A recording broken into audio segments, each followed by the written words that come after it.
Roadhouse, streaming right now on Prime Video, is a remake of a 1980s cult classic that starred Patrick Swayze at the time.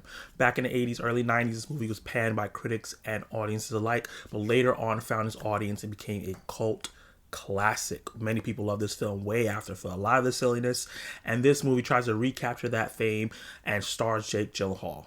Will this movie suffer the same fate as that movie did back in the 80s? Well, let's attack it. This movie is directed by Doug Liman, the guy that directed Bourne Identity, and stars Jake Gyllenhaal as a UFC fighter named Dalton. He takes a job as a bouncer at Florida Keys Roadhouse that has been terrorized for weeks, only to discover that this paradise is not all it seems. 20 minutes in this film, I fell in love. It reminded me of all these action films from the late 80s, 90s that I fell in love with because of how it didn't take themselves super seriously, and this movie reflected that in so many ways. Movies that lived in its absurdity and knew exactly what it was going for, with stars like Steven Seagal, Jean-Claude Van Damme, and Arnold Schwarzenegger, actors that are not going to win any Academy Awards, but are awesome in these cheesy, violent, outrageous films. And while those words can be used to describe this film, the big difference here is that it's starring a world-class actor in Jake Gyllenhaal, who anchors the film down perfectly. He's charismatic, lovable, a little bit of cheeky a-hole, and just really plays into the role perfectly as that Western trope that they use in these films, where a reluctant hero comes to a town that's in trouble and comes and punches, kills, and blows up some people and then leaves the town seemingly in a better place. It uses that trope very, very well throughout the film and adds its own modern tropes and jokes to really elevate everything. And his chemistry with the rest of the cast is great. All the actors understand what kind of film they're in, and they all feel very campy to different degrees. Obviously, certain villains are twisting their mustaches, and certain supporting characters are really, really cute and adorable and funny, especially one of the bad guys that he beats up early in the film had me dying throughout the film. But they all help build this world to the point where you could just watch the whole movie where he's just protecting these whimsical characters inside this Roadhouse bar, and it would have been fine. However, this movie doesn't sit on its laurels. It doesn't just do that, make him beat up random bikers all day long, which was really, really entertaining. But what it does is set up a rival for him in this form of UFC fighter Conor McGregor. And my golly, I really enjoyed his performance. He was silly, hilarious. Just think of Jason Momoa in Fast X, but way less self-aware of what he was doing. Honestly, I don't think he was acting. I think he was just being himself, and they were recording him. He had me laughing every time he showed up on screen.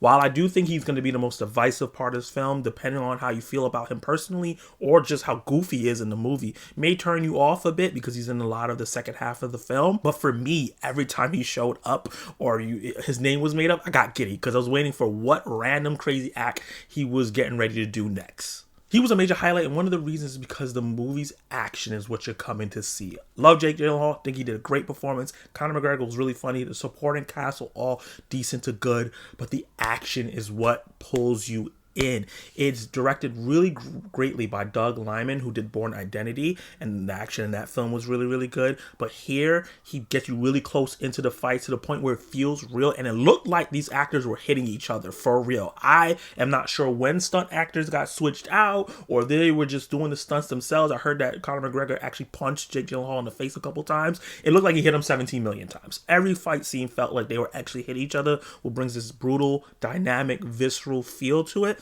And the camera angles that Doug Liman used felt like video game angles, but in the best way, because this movie is so cheesy and over the top. And the movie gets increasingly crazy as the plot plods along with boat chases, crocodiles, and explosions. The movie did not hold anything back, especially in that third act. And while the CGI in some places was a little wonky, I really, really had a good time watching all the chaotic, frenetic energy that this movie was displaying. And despite its flaws, the plot is shallow, is very stereotypical. We've seen these stories before. Obviously we have, because it's a remake, but because the movie didn't take itself so seriously, the silliness of the plot just elevated it because that's what it was leaning into. The CGI was a little wonky here and there, but it wasn't bad overall.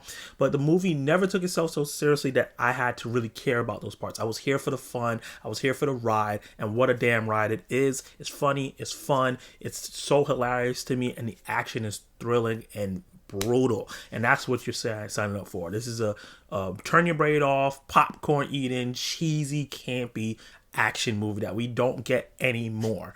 So I really enjoyed it. If you're a fan of the original, I think you can be a fan of this reimagining. I feel like it's more of a reimagining than a remake. They change a lot of different things from the original film from 1980s to this one, and I think it's just more of inspired by, and they just used the name because it was going to get attention on the film.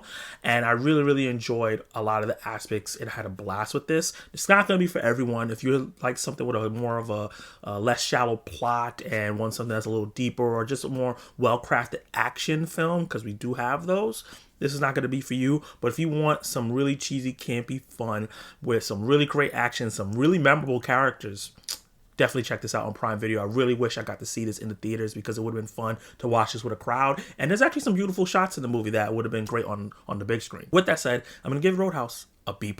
Did you like it? Did you hate it? What would you rate this reboot, reimagine, remake of Roadhouse? To me, I think this movie is going to go very unappreciated. It's going to get panned by a lot of people. And I think later on, a younger generation is going to have this kind of movie that they don't have anymore. And it's going to be great. This is something that hopefully they get on physical media. I definitely will check out. But drop all your comments down below and let me know your favorite parts. And like this video if you like my review. Attack that subscribe button and join the Zach Attack Nation. And hit the notification bell so you be notified of my reviews, reactions, live discussions, and much more. You can watch more content right now.